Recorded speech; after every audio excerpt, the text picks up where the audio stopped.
Selamat malam saya ucapkan kepada bapak-bapak, ibu-ibu dan saudara-saudara sekalian. Malam hari ini kita akan melanjutkan pendalaman Alkitab mengenai perbuatan daging.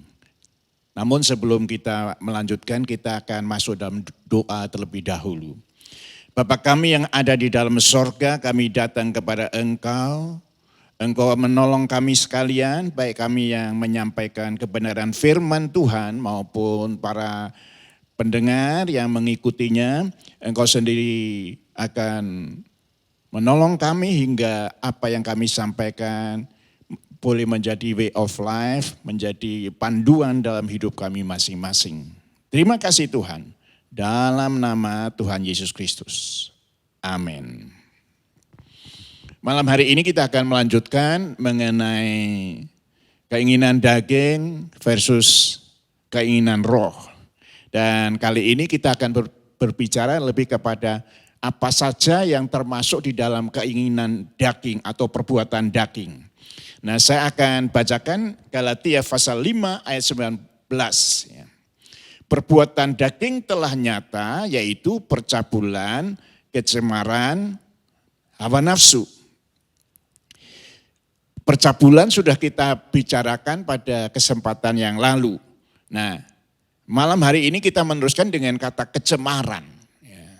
Apa yang dimaksud dengan cemar itu? Nah, dalam bahasa Yunani kata cemar itu ditulis dengan kata-kata akatarsia. Akatarsia. Akatarsia itu terdiri dari dua kata. A lalu kataros. A itu tidak. Jadi dalam bahasa Indonesia juga kata A itu menunjuk tidak. Moral. Lalu kemudian amoral, tidak bermoral. Susila, lalu asusila. Jadi memang sedikit ada kesamaan bahasa Indonesia dengan bahasa Yunani. Kata A itu menunjukkan tidak. Nah, kataros itu berarti bersih. Berarti akatarsia itu menunjuk tidak bersih, tidak layak. Dan itu biasanya dipakai di dalam persembahan-persembahan yang dibawa oleh umat kepada Tuhan. Jadi arti harafiah dari akatarsia itu sebetulnya luka yang bernanah. Ya, jadi ada luka yang bernanah. Nah, itu di dalam aturan-aturan persembahan tidak boleh ada binatang korban yang cacat atau yang ada kekurangannya. Tidak boleh matanya buta, tidak boleh kurus, tidak boleh ini dan itu. Nah, itu dapat kita lihat di dalam Ulangan pasal 17 ayat yang pertama. Janganlah engkau mempersembahkan bagi Tuhan Allahmu lembu atau domba yang ada cacatnya atau sesuatu yang buruk. Ya, jadi bukan cuma cacat, tapi yang buruk. Ya. Sebab yang demikian kekejian bagi Tuhan Allahmu. Jadi persembahan itu harus betul-betul sempurna. Tidak boleh kurus, tambun. Tidak boleh ada cacat sedikit, termasuk tidak boleh ada luka. Itu. Luka apalagi bernanah, itu akan ditolak korban semacam itu. Dan Ulangan pasal 17 ayat 1 menyatakan bahwa itu kekejian, bukan saja ditolak. Kekejian itu sesuatu yang tidak disukai, yang membuat Tuhan muak, Tuhan itu kemudian tidak bisa menerima. Jadi akatarsia itu menunjuk kepada ketidaklayakan korban yang dipersembahkan kepada Tuhan. Tapi itu juga bisa menunjuk pada pelayanan-pelayanan yang tidak layak. Nah, saya akan mencoba memberi kepada saudara-saudara sebuah contoh yang ada dalam Bilangan pasal 3 ayat yang keempat. Tetapi Nadab dan Abihu telah mati di hadapan Tuhan di padang gurun Sinai, ketika mereka mempersembahkan api yang asing ke hadapan Tuhan. Mereka tidak mempunyai anak. Ketika Harun ayah mereka masih hidup, yang memegang jabatan imam ialah Eleazar dan Itamar. Nah, kalimat pertama, Nadab dan Abihu mati Karena apa? Mati muda karena mempersembahkan api asing. Alkitab tidak memberi kepada kita kenapa salahnya itu api asing itu seperti apa. Tetapi banyak komentator yang berkata bahwa Nadab dan Abihu sebelum pelayanan di mempersembahkan korban itu terlalu banyak minum minuman keras. Sehingga kemudian ketika dia menjalankan tugas, dia salah mengambil api yang harusnya dinyalakan dalam mezbah itu dari tempat yang berbeda. Dan kesalahan ini menyebabkan Tuhan menghukum dengan hukuman mati pada Nadab dan Abihu. Nadab dan Abihu sebetulnya merupakan anak muda yang dapat dipandang sebagai tokoh karena dia merupakan anak dari Imam Harun. Jadi ketidaklayakan di dalam membakar persembahan, apinya itu keliru ngambilnya. Itu bisa mengakibatkan hukuman mati. Lalu dalam 2 Tawarikh 26 ayat 16 sampai 19, di sana dikatakan begini, setelah ia menjadi kuat, ia menjadi tinggi hati, sehingga ia melakukan hal yang merusak. Ia berubah setia kepada Tuhan, dan memasuki bait Tuhan untuk membakar ukupan di atas mezbah pembakaran ukupan. Tetapi Imam Asaria mengikutinya dari belakang bersama-sama 80 imam Tuhan. Orang-orang yang tegas, mereka berdiri di hadapan Uzia dan berkata, "Hai Uzia, engkau tidak berhak membakar ukupan kepada Tuhan. Hanya imam-imam keturunan Harun yang telah dikuduskan yang berhak membakar ukupan. Keluarlah dari tempat kudus ini, karena engkau telah berubah setia. Engkau tidak akan memperoleh kehormatan dari Tuhan karena hal ini." Tetapi Uzia dengan bokor ukupan di tangannya untuk dibakar menjadi marah. Sementara amarahnya meluap terhadap para imam. Timbullah penyakit kusta pada dahinya di hadapan para imam di rumah Tuhan dekat mezbah pembakaran ukupan. Jadi ini ada sebuah contoh mengenai seorang raja yang bernama Uzia. Pada mulanya ketika muda dia sangat disertai oleh Tuhan. Maju perang senantiasa menang. Kerajaannya berkembang. Tapi justru karena sukses itu, Alkitab di dalam ayat 16 berkata, ia menjadi sombong. Nah, kesombongan itu ditunjukkan dengan dia masuk ke bait suci. Jadi di Israel ada tiga jabatan. Yang satu raja, itu yang mengatur pemerintahan. Kalau di Indonesia sama dengan presiden, beserta dengan kabinetnya. Lalu yang kedua, para nabi. Itu orang-orang yang oleh Tuhan dipilih untuk menyampaikan pesan Tuhan kepada rakyat, kepada raja, kepada pemimpin. Lalu yang ketiga adalah imam. Imam ini yang membawa persembahan di bait suci. Jadi ini sudah ada plot-plotnya sendiri. Ya, nggak bisa raja itu lalu berfungsi sebagai imam. Ya. Nah, di sini ketika Raja Uzia sombong, dia mau mengambil mencoba untuk melakukan pekerjaan imam.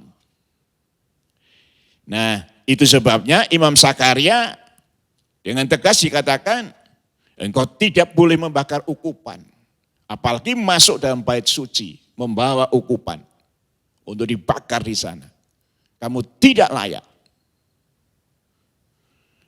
Raja Uzia marah, ya, bukan sadar akan kesalahannya bahwa itu bukan tugasnya dia. Tetapi ketika dia marah, Alkitab berkata, penyakit kusta datang kepadanya. Hingga akhirnya dia diasingkan. Dibikinkan rumah sendiri. Dia sudah kehilangan tahta atau kerajaan, harus diserahkan kepada orang lain, lalu dia diasingkan. Dan yang luar biasa Alkitab berkata sampai dia meninggal. Itu penyakit kusta itu tidak sembuh. Itu artinya apa?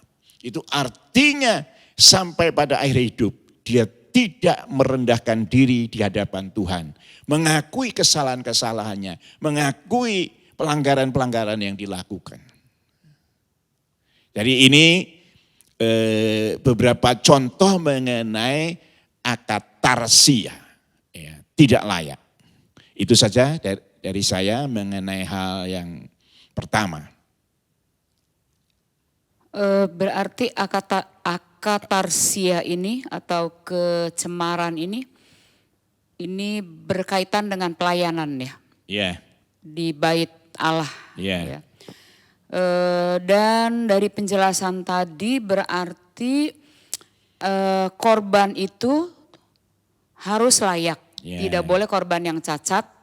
Dan kemudian yang kedua, cara untuk memberikan korban itu juga harus benar, dengan cara yang benar. Betul. Dan kemudian yang ketiga adalah orang yang memberikan korban itu juga adalah orang yang tepat, orang yang benar, begitu. Jadi untuk memberikan persembahan kepada Tuhan ada 3 hal ya, berarti korbannya baik, kemudian caranya juga benar, dan orang yang menyampaikan juga dengan cara yang benar.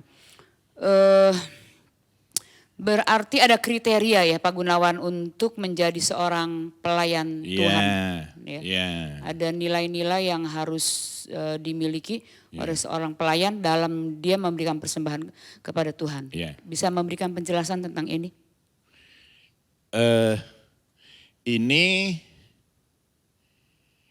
Ini artinya pelayanan, kalau kita aplikasikan, ini pelayanan di gereja itu merupakan pelayanan yang tidak sembarangan gitu, ya. Khususnya yang ada di sekitar mimbar, ya. Baik itu pemuji, baik itu pemusik, itu harus ada kriterianya, ya. Jadi itu sebabnya orang melayani khususnya yang di area mimbar itu bukan saja bisa main musik, bukan saja bisa menyanyi dengan baik, tetapi punya kehidupan rohani, kehidupan spiritual, kehidupan karakter yang benar itu. Itu sama dengan kalau yang tadi Ulangan 17 ayat 1 itu, korban itu harus tidak boleh cacat, tidak boleh ini, tidak boleh itu. Kira-kira seperti itu, harus kudus itu. Di dalam perjanjian lama mengenai pelayanan ini, saya melihat dari penjelasan tadi ada 2 hal. Yang pertama, Nadab dan Abihu, dia mempersembahkan api asing kepada Tuhan. Dan kemudian hukumannya adalah mati ya. Dan kemudian Usia juga, dia melakukan sebuah tugas keimaman, padahal dia bukan imam. Ya, dia raja. Ya, dia adalah seorang raja. Dan itu di mata Tuhan adalah sebuah kejahatan. Karena memang bukan tugasnya dia, tetapi dia yang melakukan hal itu ya. Harusnya tidak boleh. Dan kemudian hukumannya adalah dia terkena penyakit kusta. Berarti Pak Gunawan, di dalam perjanjian lama, untuk sebuah pelayanan kepada Tuhan yang dilakukan dengan cara yang tidak baik dan kemudian dengan kondisi orang yang tidak layak di hadapan Tuhan itu, hukumannya itu sangat berat. Ya. Tapi di dalam perjanjian lama kan kita selalu berbicara tentang zaman anugerah, kemurahan Tuhan dan kebaikan Tuhan. Bagaimana kaitannya dengan pelayanan? Kalau di dalam perjanjian lama kan hukumannya seperti itu, hukuman mati kemudian kena kusta dan sebagainya. Apakah nilai-nilainya kemudian bisa berubah begitu, atau sebenarnya nilai-nilainya tetap sama tetapi ada hal-hal lain, atau dalam tanda kutip mungkin Tuhan memberikan hukuman tapi dalam bentuk yang berbeda begitu, ketika seseorang tidak layak? Nah, ketidaklayakan itu menyebabkan Tuhan itu minimal ya, Tuhan tidak hadir di dalam ibadah-ibadah yang kita lakukan. Jadi mungkin bisa meriah, itu bisa gegap gempita, tapi sebetulnya Tuhan tidak ada di situ. Ya, karena Tuhan kan tidak mungkin hadir di tempat yang cacat-cacat dan yang tidak layak begitu. Ya. Jadi memang kelayakan, kekudusan itu menjadi itu menjadi sumber dari mana kehadiran Tuhan. Itu sebabnya kalau ada petugas-petugas yang tidak siap dalam arti ada kehidupan yang harus dibereskan dulu, lebih baik dia membereskan dulu, lalu dia resign dulu untuk sesaat dari pelayanan. Itu karena kalau tidak itu kehadiran orang itu sungguh-sungguh akan menghadang atau menutup menutup kehadiran Tuhan dalam sebuah ibadah. Nah, saya ambil sebuah contoh ya. Ketika Israel mengalahkan Yeriko. Gitu. Nah, kita sering berasumsi bahwa karena sorak-sorai tembok Yeriko hancur. Itu memang betul. Tapi sebelum itu dilakukan, beberapa saat atau beberapa hari sebelumnya, itu Israel melakukan puasa, melakukan pengkudusan diri. Itu. Jadi itu ada dalam Alkitab yang Yosua berkata, kuduskan sepanjang 3 hari. Ini artinya tidak ada hubungan suami istri, lalu kemudian mereka puasa, mereka doa, mereka membersihkan diri gitu. Nah, ketika seluruh umat itu membersihkan diri, lalu kita lihat hasilnya itu ketika mengalahkan Yeriko itu sangat mudah itu. Sangat mudah. Jadi itu sebabnya saya berkata mungkin bentuknya bukan seperti yang dalam perjanjian lama, tetapi kehadiran Tuhan itu tidak nyata di gereja itu. Jadi boleh worship leadernya oke, pemain musiknya bagus, tetapi sebetulnya cuma rame, tapi Tuhan tidak ada di situ. Ya, jadi beda antara suasana emosional gegap gempita dengan Tuhan hadir dalam sebuah ibadah. Nah, yang berat adalah ketika kita ke gereja, tetapi kita tidak berjumpa Tuhan dalam ibadah kita. Itu. Berarti standarnya untuk pelayanan kepada Tuhan. Yeah. Di dalam perjanjian lama dan di dalam perjanjian baru sama. Sama, ya. betul. Bahwa korbannya baik, tidak cacat, caranya baik dan orangnya juga benar di hadapan Tuhan. Berarti standarnya itu tetap ya, bahwa karena Tuhan yang dilayani juga adalah Tuhan yang sama, yang tidak berubah ya dalam perjanjian lama dan di dalam perjanjian baru. Berarti dia memang benar-benar merindukan kebenaran atau kekudusan di dalam melakukan sesuatu kepada Tuhan. Di dalam ini kan kita konteksnya mengenai persembahan kepada Tuhan atau ibadah kepada Tuhan di dalam bait suci, di dalam rumah Tuhan. Jadi harus benar, harus sesuai dengan apa yang Tuhan inginkan begitu. Ini berarti berkaitan kalau kita terapan sekarang ya Pak Gunawan, berarti pelayan-pelayan Tuhan yang melayani Tuhan itu harus benar-benar menjaga kehidupan. Jangan sampai seperti Nadab dan Abihu, jangan sampai seperti Uzia ya. Karena kalau kita sebagai pelayan Tuhan, entah itu pelayan Tuhan di jabatan hamba Tuhan maupun yang melayani Tuhan tetapi awam, itu harus benar-benar menjaga diri ya, menjaga hidup supaya kita layak untuk melayani pekerjaan Tuhan ya, karena Allah tidak berubah ya, standarnya tidak berubah. Dia ingin pelayanan itu benar dan pelayannya juga benar juga begitu ya. Kemudian Pak Gunawan, seandainya ada pelayan Tuhan atau hamba-hamba Tuhan, entah itu hamba Tuhan atau awam, kemudian dia melakukan sebuah hal kesalahan di dalam melayani pekerjaan Tuhan, itu sebenarnya alangkah baiknya seperti tadi Uzia usia itu sebenarnya ada orang yang mau memperingatkan dia. Iya. Ya, Iya. ada yang mau benar-benar memperingatkan bahwa itu nggak boleh loh kamu seperti itu, caramu salah dan kamu juga nggak layak untuk itu. Tapi ada yang memperingatkan. Tetapi sayangnya bahwa itu diabaikan, ya tidak mau. Berarti sebenarnya kita sebagai hamba Tuhan, sebagai pelayan Tuhan kita harus memiliki kerendahan hati ya untuk ketika kita ditegur karena kita salah, kita harus memperbaiki diri begitu sehingga kita memang benar-benar layak di hadapan Tuhan. Ya. Tetapi Pak Gunawan mungkin ada yang lebih penting lagi. Bukan cuma pelayan Tuhan itu mau memiliki kerendahan hati untuk ditegur dan kemudian berubah tentunya ya. Tetapi yang lebih penting mungkin adalah ada orang yang mau menegur. Ya. Kalau tidak ada orang yang mau menegur, ya dia akan tetap di dalam kesalahan. Betul. Ya, jadi adalah hal yang penting bagi siapapun juga, khususnya mungkin di dalam sebuah gereja untuk seorang hamba Tuhan senior harus berani dan mau untuk menegur dalam tanda kutip ketika ada hamba-hamba Tuhan itu hidup di dalam ketidakbenaran dan melakukan pelayanan dengan cara yang tidak benar. Mungkin itu penting ya Pak Gunawan ya. Berani menegur begitu. Iya. Jadi teguran itu kan sebetulnya dimaksud untuk membuat orang yang ditegur itu kembali ke jalan yang benar kan gitu.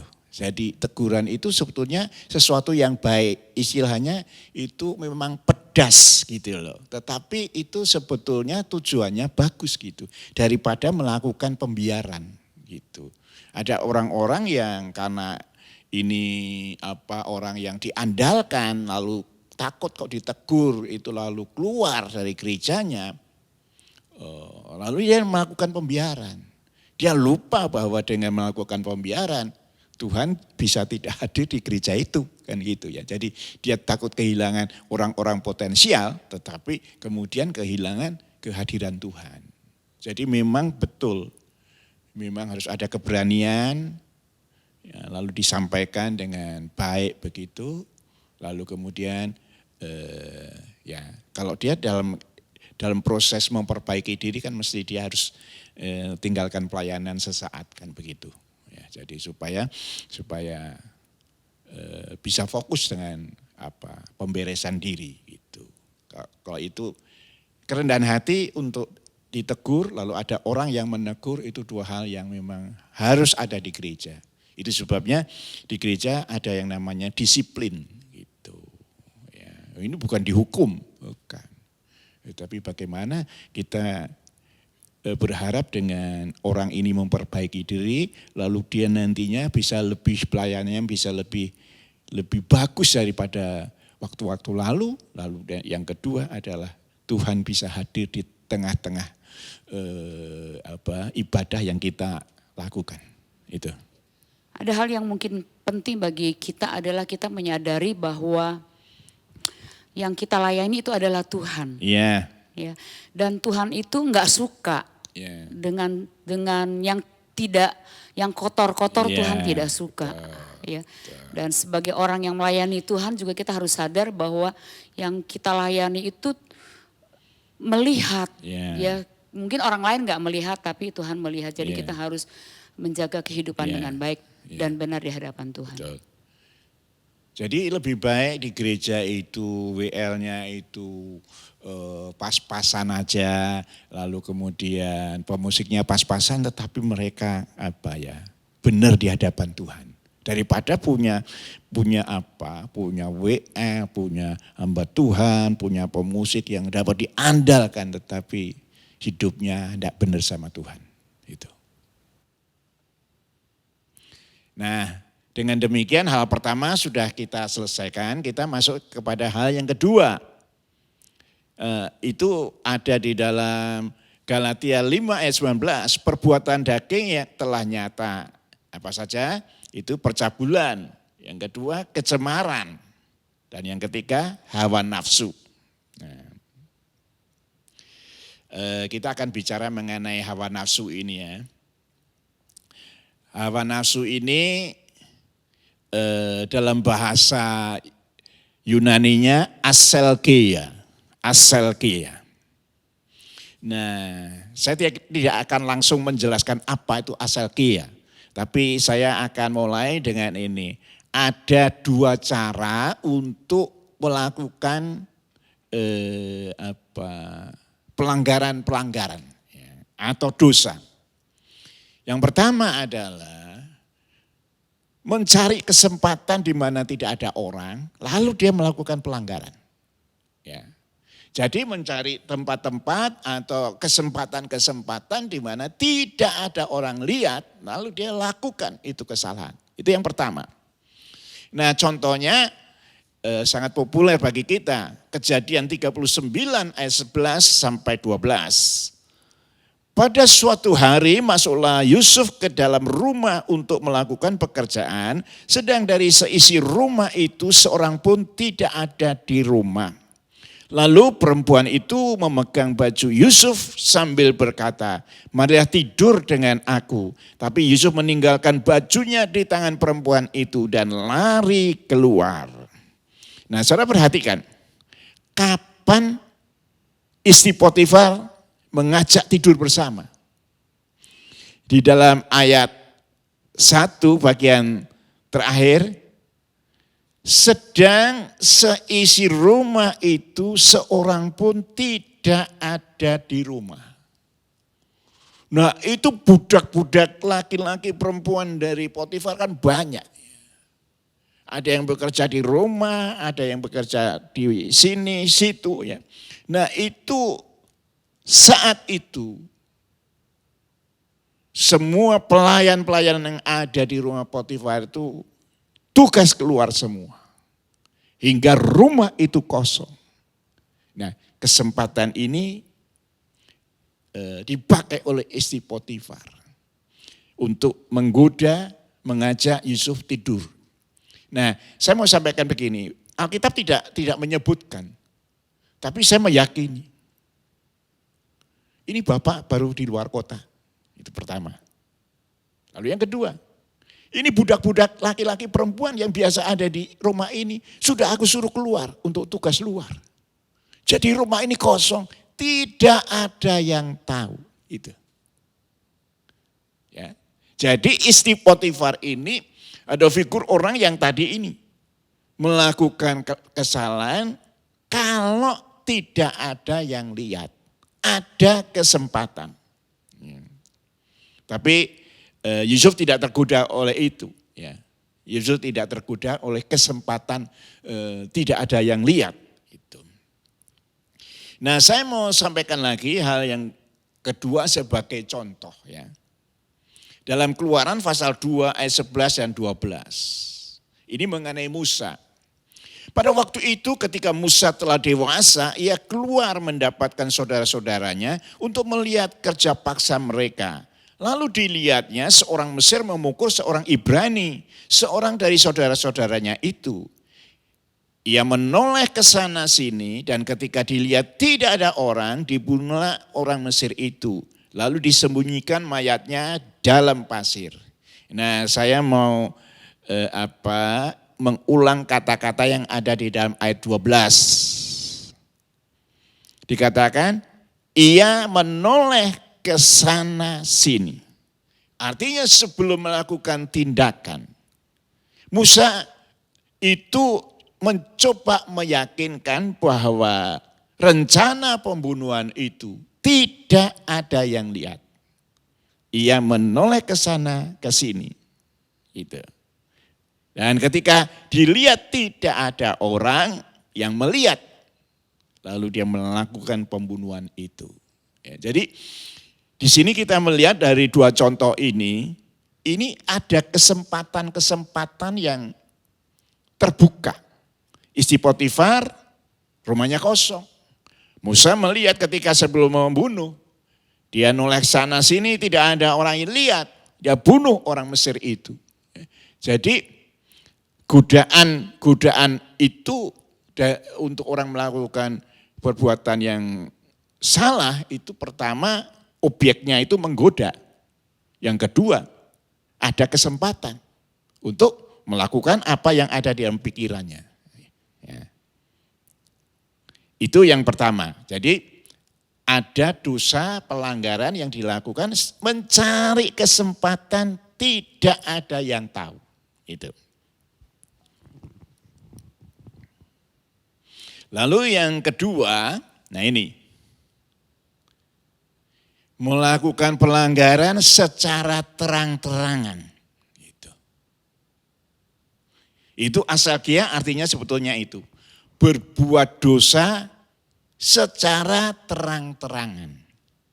Itu sebetulnya maka ditulis hawa nafsu itu sebetulnya lebih mengarah kepada hubungan seksual.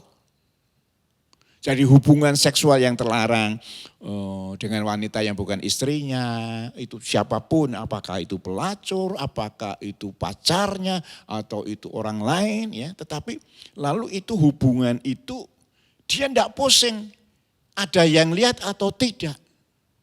Bahkan sebetulnya pengertiannya di tengah kerumunan orang banyak, dia berani. Wah ini luar biasa asalgia, ini bukan sekedar hawa nafsu ya. Tapi sebuah tindakan yang apa? Sudah tidak punya rasa malu itu.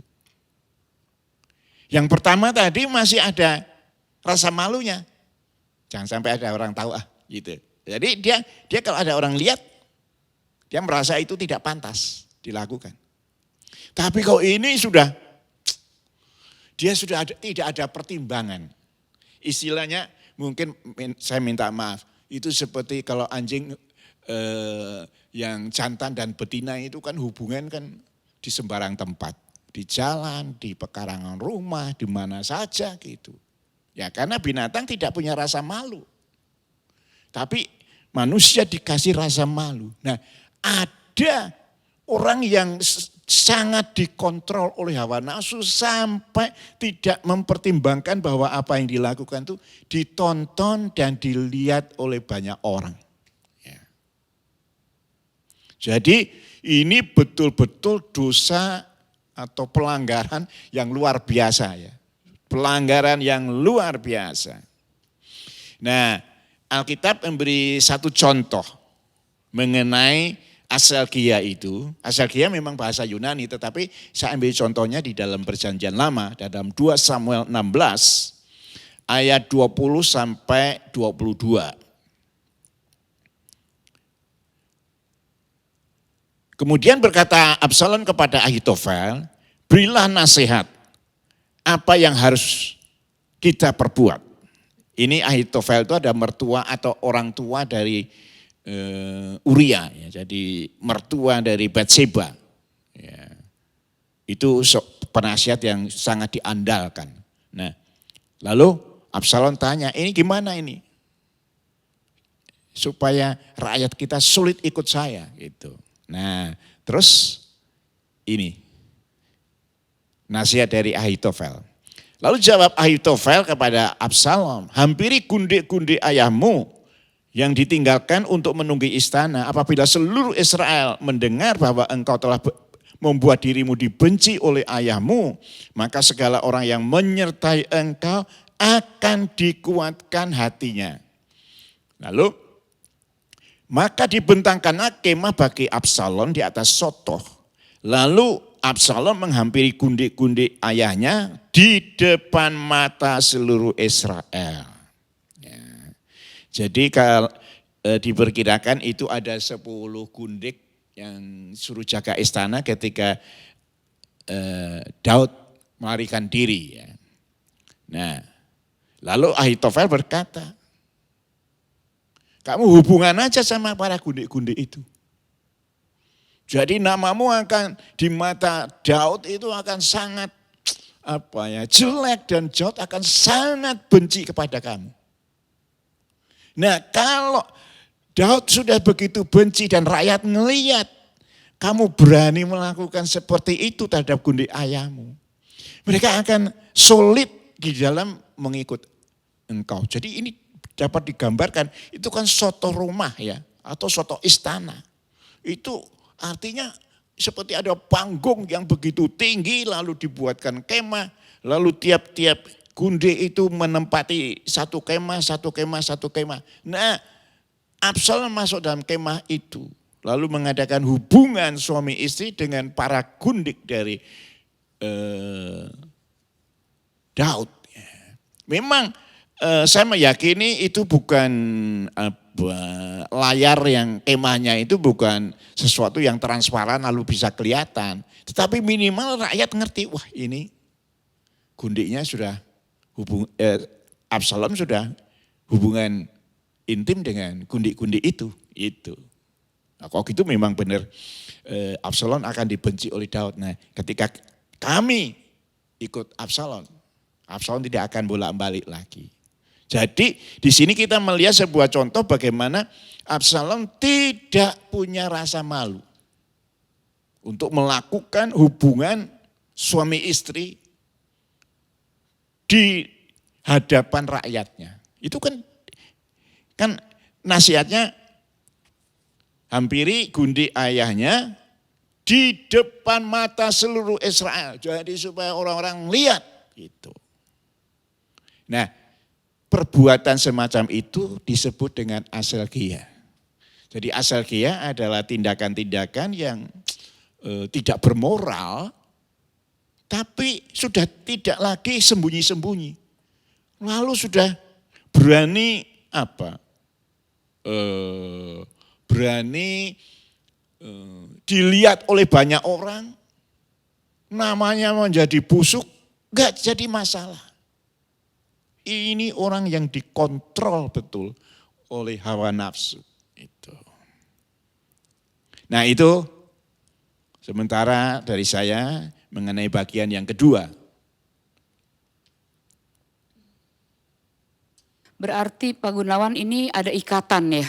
Ya. Ada sebuah ikatan yang sangat kuat di dalam dosa yang dilakukan. Ya. Karena dia pertama sudah tidak punya rasa malu lagi. Malu, ya. Dan dia udah tidak takut lagi sama Tuhan berarti. Ya. Saya melihat di dalam kehidupan sehari-hari juga kelihatannya hal ini udah makin mulai udah ada. makin banyak begitu ya. Orang yang ketangkep di televisi kita ngelihat korupsi miliaran rupiah ditangkap tapi ketawa-ketawa begitu.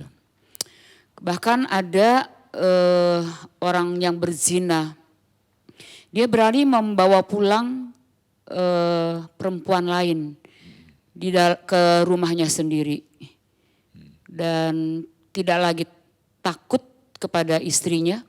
Tidak lagi memiliki berarti dia sudah sangat terang-terangan, bukan cuma dia ketahuan berzina, tetapi dia bisa membawa perempuan lain ke dalam rumahnya sendiri. Saya rasa cerita-cerita seperti itu udah cukup banyak di dalam kehidupan sehari-hari begitu ya. Belum lagi dalam jenis-jenis yang lain. Berarti ini gradasinya ini udah berat sekali begitu ya. Dosanya sudah sangat berat. Pak Gunawan, apakah memang ada gradasi di dalam seseorang melakukan perbuatan dosa dari hal yang kecil kemudian sampai kepada hal yang besar sampai kemudian ada aselgeia di mana dia sudah begitu dikontrol oleh hawa nafsu, oleh kedagingan, oleh dosa yang sedemikian rupa yang rasanya orang sampai kaget kok berani ya dia melakukan seperti itu begitu. Tentu ada ya, gradasi ada ya. Tapi yang saya mau sampaikan adalah kesalahan kecil maupun kesalahan besar itu tetap di hadapan Allah merupakan sebuah dosa gitu ya. Tetapi gradasi pasti ada. Ya. Ini jelas ini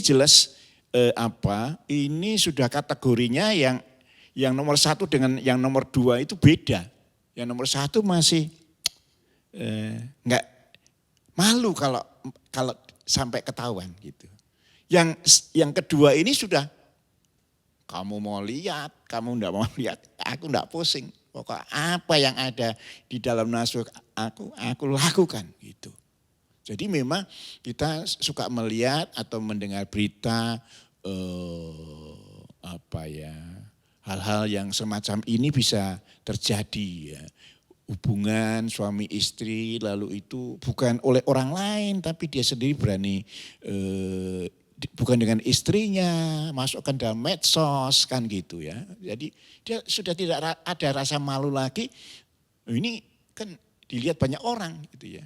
Itu Beda dengan ketika saya pegang film atau dokumennya orang lain lalu saya sebarkan, diviralkan. Tapi kalau dia sendiri berani membuka diri dan sebagainya, menceritakan ini itu, saya hubungan sama si A, saya hubungan sama si B dan seterusnya secara terbuka. Nah itu sebetulnya sama gitu. Ya. Jadi sama itu. Jadi itu menurut saya sudah kategorinya sudah rasa malu sudah tidak ada. Gitu. Jadi hal pertama yang muncul ketika Adam dan Hawa jatuh dalam dosa adalah ada rasa malu. Mereka telanjang. Mereka telanjang. Padahal yang sekitarnya cuma binatang-binatang aja. Tapi mereka ketika Tuhan mau menjumpai mereka ada rasa malu. Nah ketika ini dosa menguasai sepenuhnya, rasa malu itu hilang. Nah ketika rasa malu hilang, sampai kepada aselgia namanya. Gitu. Kalau mula-mula dia dinasehati misalnya, tapi gradasi dalam pengertian di awal-awal mungkin dia masih sembunyi-sembunyi, ya. Kemudian dia biarkan saja, ya dilakukan terus berulang-ulang. Dan kemudian mungkin ada orang tahu, tetapi kemudian dinasehati, tetapi dia tidak mau mendengarkan nasihat itu dan tetap melakukan. Berarti itu dari kecil tumbuh makin lama makin mengikat dan sebagainya. Itu yang mungkin dimaksud dengan gradasinya ya. Sehingga kemudian makin lama kadarnya itu makin berat dan makin mengikat ya. Istilahnya sudah tidak bisa dinasihati lagi. Betul. Saya rasa di dalam penggembalaan juga kita kadang-kadang melihat ada orang-orang yang sudah tidak bisa dinasihati lagi. Betul. Sudah dinasihati, tidak dengar, orang lain nasihati, tidak dengar. Betul. Ada orang lain lagi menasihati, tidak dengar. Kita harus sadar bahwa kalau seperti itu, maka dia akan makin dalam. Iya, betul. Makin dalam di dalam ikatan. Makin dalam dan kemudian sampai pada tahap di mana sudah kehilangan rasa malu lagi. Betul. Gitu ya. Betul. Berarti penasehat itu penting dan kemudian kalau kita ngelihat dari ayat-ayat tadi Absalom itu mencari nasihat kepada orang yang tidak tepat. Ya. Berarti ketika kita sadar bahwa kita berbuat dosa, kita bukan cuma mau dinasihati, tetapi ketika kita butuh orang lain untuk menasihati kita, kita harus cakap untuk melihat apakah orang itu akan memberikan nasihat yang benar atau justru akan memperdalam kita di dalam berbuat dosa ya. Betul. Jadi mau dinasihati sekaligus juga kita mencari penasehat yang memang akan menasihati kita untuk kita hidup di dalam kebenaran. Betul. Nah, Ahitofel ini bukan saja penasehat, tetapi dia adalah orang tua dari Batseba. Nah, ketika Daud selingkuh dengan Batseba, itu menimbulkan apa ya?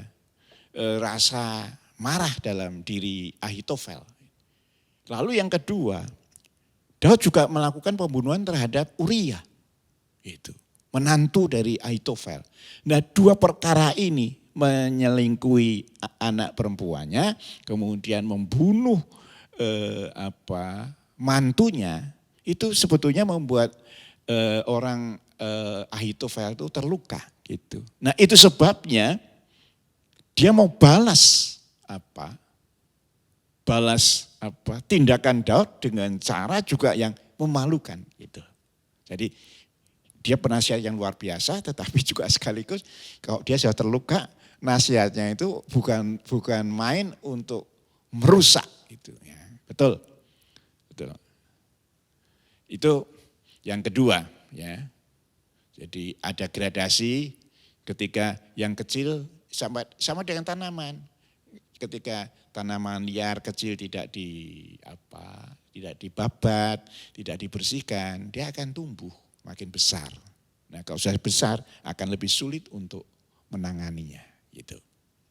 Ya, sekarang kita masuk kepada bagian yang ketiga. Itu ada dalam Galatia 5 ayat yang ke-20. Itu disebut penyembahan berhala, sihir, perseteruan, perselisihan, iri hati, amarah, kepentingan diri sendiri, percideraan, roh pemecah. Nah, ini kita bicarakan mengenai penyembahan berhala. Ya. Jadi apa yang dilarang oleh firman Allah mengenai penyembahan berhala? Nah, saya akan sampaikan. Yang pertama, membuat patung itu sendiri sudah salah. Nah, saya akan bacakan Keluaran pasal 20 ayat yang keempat. Jangan membuat bagimu patung yang menyerupai apapun yang ada di langit atas atau yang ada di bumi di bawah atau yang ada di dalam air di bawah bumi. Jadi dilarang membuat patung dalam bentuk binatang, dalam bentuk apapun. Itu yang dilarang. Nah, tentu di sini dimaksud bukan lalu para pemahat itu salah, bukan. Sejauh itu cuma untuk hiasan di taman, hiasan di rumah tidak menjadi masalah. Tapi kok patung itu untuk disembah, yang membuat patung itu keliru menurut firman Allah. Jangan membuat bagimu patung, ya maksudnya untuk disembah. Gitu. Tapi bahwa itu patung untuk hiasan tidak ada masalah. Misalnya ada burung Garuda, ada apa, tidak menjadi masalah. Yang menjadi masalah kalau itu disembah. Nah, ayat berikutnya, Keluaran 20 ayat 5, apa yang dikatakan di situ? Jangan sujud menyembah kepadanya atau beribadah kepadanya sebab aku Tuhan Allahmu adalah Allah yang cemburu, yang membalas kesalahan bapa kepada anak-anak, kepada keturunan ketiga, keempat dari orang-orang yang membenci aku. Ya. Jadi yang kedua adalah jangan menyembah ya dalam bentuk apa binatang lalu disembah sebagai dipuja sebagai dewanya, tidak boleh. Jadi ini patung atau berhala ini sebetulnya pesaing Tuhan. Ya. Itu sebabnya jadi di belakang patung itu ada kuasa kegelapan. Gitu. Sekali lagi ya, bukan cuma patung, tapi di balik dari patung itu ada kuasa kegelapan. Nah ketika kita menyembah patung secara tidak sadar kita menyembah kepada setan atau kuasa kegelapan. Dan setan itu merupakan lawan daripada Tuhan. Sehingga kan ini apa? Dalam pelajaran beberapa waktu yang lalu kita sudah sampai pada Allah itu suami, Israel itu istri gitu. Nah, ketika Israel sebagai istri itu lalu nyembah kepada patung, pada kuasa kegelapan, itu seperti selingkuh pada oknum yang lain. Nah, itu sebabnya muncul kata, aku Allah yang cemburu. Ya. Jadi, Allah cemburu karena apa? Ini pesaingnya. Ketika kita nyembah patung, kita secara sadar atau tidak sadar, kita sedang menyembah kuasa kegelapan. Dan kuasa kegelapan itu lawan daripada Allah. Itu sebabnya ini ditambahkan, aku Allah cemburu loh. Kalau kamu gitu itu sama dengan seorang istri atau seorang suami yang selingkuh gitu. Dan itu menimbulkan sakit hati. Nah karena itu lalu aku akan kepada orang yang menyembah patung, Alkitab berkata, aku akan jatuhkan hukuman kepada generasi ketiga sampai generasi keempat. Kalau generasi tiga berarti orang tua, anak, cucu. Tapi kalau sampai generasi keempat, cicit. Kan gitu.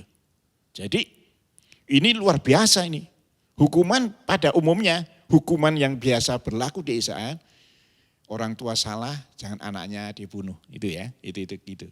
Artinya anak tidak bertanggung jawab atas kesalahan orang tua. Tapi ketika ini penyembahan berhala, ini sudah itu melukai sangat dalam hati Tuhan.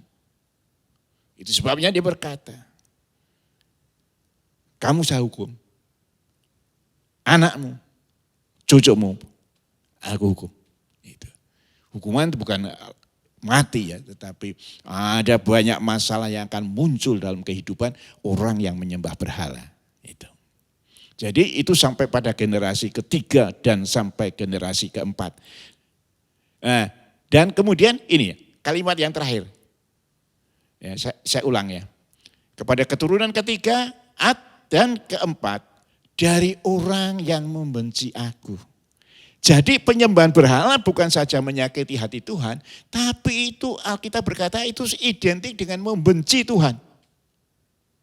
Padahal hukum pertama yang ada di dalam perjanjian baru, kasih Tuhan dengan segenap hati dan sebagainya. Tapi penyembahan berhala itu membenci Tuhan. Gitu. Jadi karena ini membenci Tuhan, tidak heran turun sampai generasi ketiga dan keempat. Jadi itu dasarnya kenapa bisa sampai seperti itu. Itu karena Allah itu, loh kamu kok sekarang selingkuh pada lawanku gitu loh. Ini kan pesaingku, ini rivalku, ini musuhku. Kenapa kamu ke sana gitu. Jadi itu yang itu yang terjadi gitu. Nah, saya teruskan lagi. Di dalam Keluaran pasal 20 ayat yang ke-6, nah ini. Dan aku menunjukkan kasih setia kepada beribu-ribu orang, yaitu mereka yang mengasihi aku dan yang berpegang pada perintah-perintahku. Nah, kepada yang menyebabkan Allah yang cemburu itu marah. Tuhan lakukan hukuman. Tapi kepada orang yang mencintai Tuhan itu berarti apa? Tidak menyembah berhala. Ketika engkau diiming-imingi, diajak orang untuk menyembah berhala, kamu nolak. Kamu adalah orang yang mengasihi Tuhan. Lalu sebagai akibatnya, maka kasih setia Tuhan akan turun atas hidupmu. Bukan cuma untuk kamu, ini untuk berlaku untuk ribuan orang yang mengasihi aku. Jadi penyembahan berhala ini memang sebuah hal yang luar biasa, gitu. Mungkin dari Pak Gunawan. Pak Gunawan, tadi kan disebutkan Allah cemburu kemudian membalaskan kesalahan itu kepada keturunan ketiga dan keturunan keempat. Berarti di mata Tuhan penyembahan berhala itu demikian dalam ya, dosa yang sangat dalam. Yeah, betul. Dan kemudian bisa berakibat kepada anak cucu. Ya, berarti kita harus aware ini, kita harus berhati-hati karena ketika kita melakukan berarti dampaknya bukan cuma kepada kita, tetapi kepada generasi-generasi yang berikutnya ya. Dan ini memang firman Tuhan berkata demikian ya.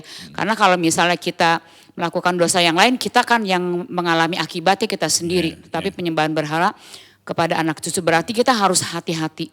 Jangan sampai anak cucu kita kemudian terkena dampaknya.